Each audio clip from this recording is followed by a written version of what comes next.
Hello everyone, एक बार फिर से स्वागत है आप सभी का मेरे यूट्यूब चैनल में।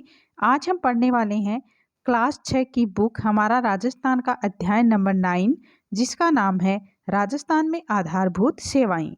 तो गाइज, इस चैप्टर को पढ़ने से पहले अगर आपने अभी तक मेरे चैनल को सब्सक्राइब नहीं किया है तो सब्सक्राइब वाले बटन पे जाके क्लिक करो और बेल आइकन की घंटी को भी प्रेस कर देना ताकि मेरे आने वाली वीडियो का नोटिफिकेशन आपको मिलता रहे। अब हम जो हमारा चैप्टर है राजस्थान में आधारभूत सेवाएं, तो इसका हम विस्तार से अध्ययन करेंगे। तो चलो हम चैप्टर को पढ़ते हैं। किसी राज्य के विकास के लिए कुछ आधारभूत सेवाओं की आवश्यकता होती है, जैसे शिक्षा, चिकित्सा, परिवहन एवं स्वास्थ्य आदि। आमजन को आधारभूत सेवाएं उपलब्ध करवाना सरकार का प्रमुख दायित्व होता है। राजस्थान में राज्य सरकार द्वारा इस क्षेत्र में किए गए कार्यों का संक्षिप्त में वर्णन है वो इस अध्याय में आप पढ़ेंगे। तो किसी भी राज्य का विकास होता है, यानी विकास के लिए कुछ आधारभूत सेवाएं हैं जिनकी आवश्यकता होती है, जैसे शिक्षा हो गया, चिकित्सा हो गया, परिवहन हो गया एवं स्वास्थ्य आदि। ये आवश्यकताएं हमारे राज्य के विकास के लिए बहुत ही जरूरी हैं। आमजन को आधारभूत सेवाएं उपलब्ध करवाना सरकार का एक प्रमुख दायित्व होता है। तो राजस्थान में राज्य सरकार द्वारा इस क्षेत्र में जो कार्य किए गए हैं उनको संक्षेप में इस चैप्टर में दिया हुआ है, जिसको हम पढ़ेंगे, इसका अध्ययन हम करेंगे। पहला है शिक्षा। तो शिक्षा मनुष्य की जन्मजात क्षमताओं के विकास के साथ साथ उसमें चारित्रिक एवं व्यक्तित्व विकास का मार्ग प्रशस्त करती है।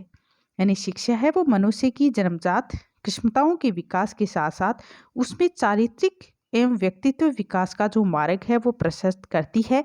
अतः शिक्षा व्यक्ति के जीवन में आगे बढ़ने, सफलता प्राप्त करने, समाज एवं देश का विकास करने का प्रमुख माध्यम है और विद्यालयी शिक्षा इन सभी में सर्वोपरि है। राज्य सरकार द्वारा सभी बच्चों को शिक्षा प्राप्ति के अवसर सुलभ करवाने के लिए लगातार प्रयास किए जाते हैं।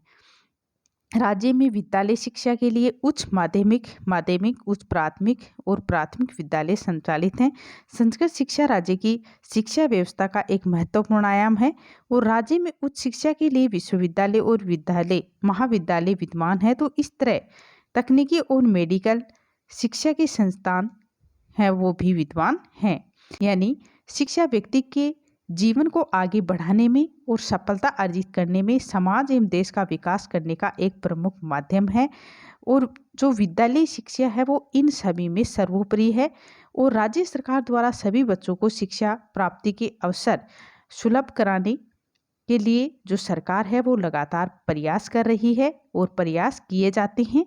और राज्य में जो विद्यालय है, विद्यालय शिक्षा है, उसके अंदर उच्च माध्यमिक, उच्च प्राथमिक और प्राथमिक विद्यालय है वो संचालित किए गए हैं और संस्कृत शिक्षा की शिक्षा व्यवस्था का एक महत्वपूर्ण आयाम है और राज्य में उच्च शिक्षा के लिए विश्वविद्यालय बनाए गए हैं, महाविद्यालय हैं वो बनाए गए हैं। तो इसी तरह तकनीकी और मेडिकल शिक्षा के संस्थान में भी विद्यमान है। अब शिक्षा का अधिकार। राजस्थान में भी शिक्षा का अधिकार अधिनियम 6 से 14 वर्ष के बच्चों को निःशुल्क एवं अनिवार्य शिक्षा प्रदान करता है। इस अधिकार से तय आयु के सभी बच्चों को शिक्षा मिलने के समान अवसर मिलते हैं। ये अधिनियम जहां बच्चों को शिक्षा प्राप्ति करने की सुविधा देता है, वहीं अभिभावकों से भी बच्चों को विद्यालय में प्रवेश कराने का कर्तव्य भी बताता है।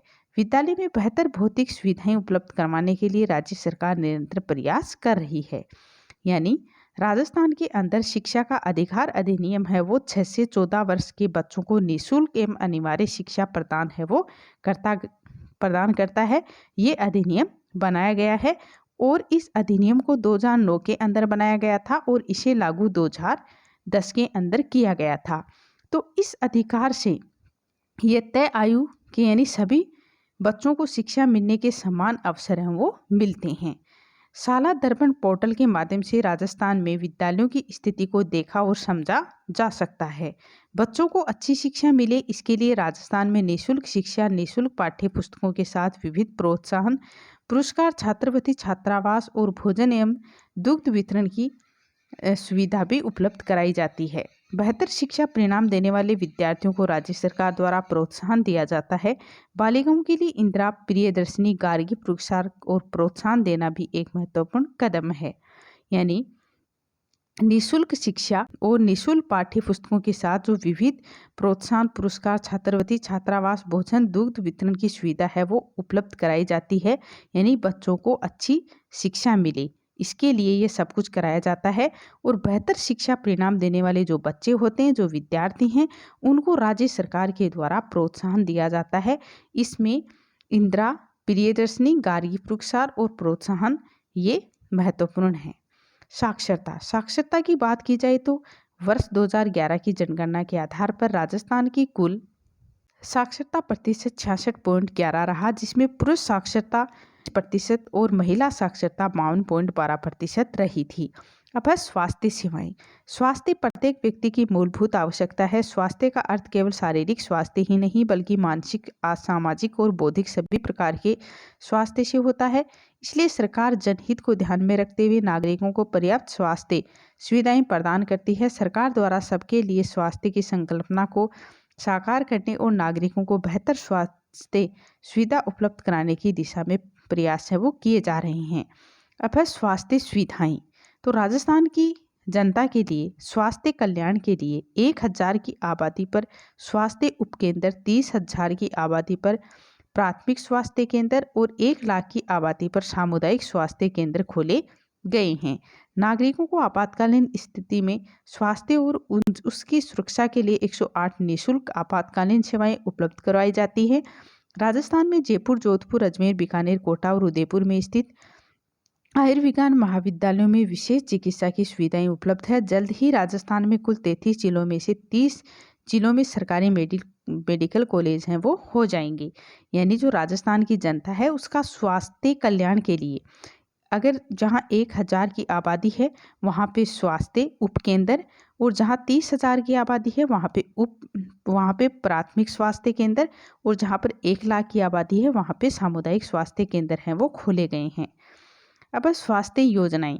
तो राजस्थान में नागरिकों की स्वास्थ्य की कुशलता के लिए सरकार कई प्रकार की परियोजनाएं हैं वो संचालित करती है, जिसमें आयुष्मान भारत, महात्मा गांधी राजस्थान स्वास्थ्य बीमा योजना, मुख्यमंत्री सहायता और जीवन रक्षा कोष, मुख्यमंत्री राष्ट्रीय योजना, मुख्यमंत्री निःशुल्क दवा योजना, राजस्थान जननी शिशु सुरक्षा योजना आदि कुछ प्रमुख उदाहरण हैं इसके। तो इसी प्रकार राज्य में क्षय रोग, मलेरिया, अंधता, आयोडीन अल्पता, विकार, एड्स आदि रोगों पर नियंत्रण एवं कुष्ठ रोगों के उन्मूलन हेतु कई राष्ट्रीय कार्यक्रम भी चिकित्सा, स्वास्थ्य और परिवार कल्याण विभाग द्वारा संचालित किए जाते हैं। स्वास्थ्य विभाग के अंतर्गत औषधि नियंत्रण संगठन कार्य करता है, जो दवाइयों का विक्रय लाइसेंस एवं निर्माण लाइसेंस प्रदान करता है। इसके साथ ही ये प्रतिबंधित दवाइयों की सूची भी जारी करता है। संचार एवं डाक सेवा। वर्तमान युग सूचना एवं तकनीकी का युग है, अतः इस दिशा में राजस्थान में भी महत्वपूर्ण कदम उठाए जा रहे हैं। आप संसार को सूचना या संसार भोजन भेजने की प्रक्रिया से समझ सकते हैं। तो इसके माध्यम से 2 या 2 से अधिक व्यक्ति अपने संदेशों अथवा विचारों को आदान प्रदान करते हैं। यानी संचार और डाक सेवा योजना है वो क्या है कि वर्तमान का जो युग है उसमें सूचना एवं तकनीकी का युग है ये, और इस दिशा में राजस्थान में भी महत्वपूर्ण कदम उठाए जा रहे हैं। तो आप संचार को सूचना या समाचार भेजने की प्रक्रिया से समझ सकते हैं। तो इसके माध्यम से 2 या 2 से अधिक व्यक्ति अपने संदेशों अथवा विचारों का आदान प्रदान है वो करते हैं। टेलीफोन, टेलीविजन, रेडियो, टेलीग्राफ इसके प्रचलित साधन हैं, और बढ़ते हुए सूचना तकनीकी ज्ञान ने संचार के क्षेत्र में क्रांति ला दी है। राजस्थान में सूचना तकनीकी एवं संचार विभाग कार्यरत है, जो नवीन बदलावों के अनुरूप राज्यों के तकनीकी विकास के लिए प्रयास करता है। ये राज्य में सूचना एवं संचार से संबंधित नीति के निर्माण और क्रियान्वयन का कार्य करता है एवं सूचना तकनीकी से संबंधित सुविधाओं, शर्तों और सीमाओं को तय करता है। यानी टेलीफोन, टेलीविजन, रेडियो, टेलीग्राफ ये इसके प्रचलित साधन हैं, और जो बढ़ते हुए सूचना एवं तकनीकी ज्ञान ने नया संचार के क्षेत्र में क्रांति है वो लाती है। तो सूचना तकनीकी एवं संचार विभाग कार्यरत है राजस्थान के अंदर, जो नवीन बदलावों के अनुरूप राज्य के तकनीकी विकास के लिए प्रयास करता रहता है। यानी सूचना तकनीकी से संबंधित सुविधाओं और शर्तों की सीमाओं को ये तय करता है। डाक सेवा। तो संचार एवं डाक सेवा के माध्यम से नागरिकों को संदेशों और सामग्री को आदान प्रदान की जो सुविधा उपलब्ध कराई जाती है। संदेशों, सूचनाओं और विविध सामग्री को भौतिक तथा वस्तुगत रूप से आदान प्रदान करने अथवा एक दूसरे तक पहुंचाने में डाक व्यवस्था का महत्वपूर्ण योगदान है। तो डाक एवं संचार विभाग भारत का एक महत्वपूर्ण विभाग कार्यरत है। राजस्थान में भी डाक और इससे संबंधित सुविधाएं पर्याप्त रूप में उपलब्ध हैं। डाक विभाग के माध्यम से सूचना प्रेषित करने के लिए पोस्ट कार्ड, अंतर्देशीय पत्र और लिफाफे 3 पारंपरिक साधन हैं। सामान्य डाक सेवा, रजिस्टर्ड पत्र और स्पीड पोस्ट के माध्यम से डाक को पहुंचाया जाता है। डाक विभाग के माध्यम से न केवल डाक भेजी जाती है बल्कि बचत खाते और मनी ऑर्डर की सुविधा भी उपलब्ध कराई जाती है। और इसका एक उदाहरण है सुकन्या समृद्धि योजना, जिसके अंतर्गत बेटी की पढ़ाई शादी के लिए डाक विभाग के पास सुकन्या समृद्धि योजना का खाता खुलवाया जाता है और खाते से निश्चित समय के बाद राशि निकालने की सुविधा प्रदान की गई है। गतिविधि, शिक्षागण सामान्य डाक सेवा, रजिस्टर पत्र, स्पीड पोस्ट को विद्यार्थियों को प्रयोगात्मक रूप से समझाइए।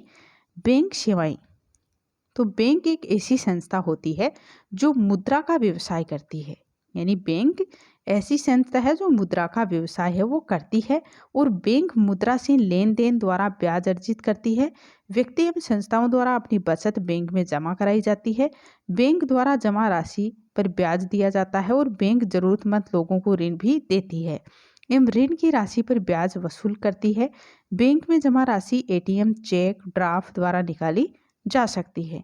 तो बैंक द्वारा अपने ग्राहक को लॉकर सुविधा भी प्रदान की जाती है। सभी बैंक हैं वो रिजर्व बैंक ऑफ इंडिया के नियमों के अधीन है वो कार्य करते हैं, यानी सभी बैंक है वो किसके अधीन कार्य करते हैं? Bank reserve bank of India के नियमों के अधीन। परिवहन सेवा, तो परिवहन सेवा क्या होती है? राज्य के औद्योगिक विकास एवं व्यापार वृद्धि हेतु सुदृढ़ परिवहन व्यवस्था है वो आवश्यक होती है। राजस्थान में सड़क, रेल, वायु तीनों प्रकार के परिवहन के साधन है वो उपलब्ध हैं। तो राज्य में कोई बंदरगाह नहीं है। सड़क परिवहन, तो राजस्थान के परिवहन के साधनों में सड़क परिवहन का महत्वपूर्ण स्थान है और राजस्थान राज्य परिवहन निगम 1 अक्टूबर 1964 में स्थापित हुआ था। तो राजस्थान राज्य परिवहन निगम कब स्थापित हुआ था? 1 अक्टूबर 1964 में। तो राजस्थान में सड़कों की सर्वाधिक लंबाई जोधपुर एवं न्यूनतम धौलपुर में है और NH 15 राज्य का सबसे लंबा राष्ट्रीय राजमार्ग है। सबसे छोटा राष्ट्रीय राजमार्ग 71B है। रेल परिवहन, रेल परिवहन माल परिवहन एवं यात्री परिवहन दोनों की दृष्टि से महत्वपूर्ण साधन है। राजस्थान में रेलवे के 2 जोन, उत्तर पश्चिमी रेलवे और पश्चिम मध्य रेलवे, तो एवं जो 5 मंडल जयपुर, जोधपुर, अजमेर, बीकानेर, कोटा हैं। भारत का सबसे बड़ा रेलवे मंडल कक्ष उदयपुर के पश्चिमी रेलवे क्षेत्रीय प्रशिक्षण केंद्र में स्थित हैं। यानी 5 मंडल हैं, तो 5 मंडल कौन कौन से? जयपुर है, जोधपुर है, अजमेर है, बीकानेर है, कोटा है। अब वायु परिवहन, राजस्थान में वायु परिवहन का विकास जारी है। राज्य में जयपुर, जोधपुर, उदयपुर, कोटा, अजमेर वायु सेवा से जुड़े हुए हैं। जयपुर का सांगानेर हवाई अड्डा राज्य का एकमात्र अंतर्राष्ट्रीय हवाई अड्डा है और राज्य में 5 हवाई अड्डे बीकानेर, जैसलमेर, सूरतगढ़, बाड़मेर, फलोदी, रातानाडा भारतीय वायुसेना के अधीन हैं। यह भी आपको जानना आवश्यक है कि राजस्थान में पहली रेलगाड़ी जयपुर रियासत में आगरा फोर्ट से बांदीकुई के बीच अप्रैल 1876 में चली थी। अब शब्दावली, बौद्धिक, इसका अर्थ होता है बुद्धि से संबंधित, व्यापक यानी बड़ा, पारंपरिक यानी आपसी, जीविकोपार्जन यानी जीने के लिए कार्य करना। तो इस तरह से गाइज हमने जो हमारा चैप्टर था राजस्थान के आधारभूत सेवाएं, तो इसको हमने पढ़ लिया है। अगर आपको मेरा ये वीडियो अच्छा लगे तो प्लीज़ वीडियो को लाइक करें, ज़्यादा से ज़्यादा शेयर करें और चैनल को सब्सक्राइब करना ना भूलें। Thank you guys.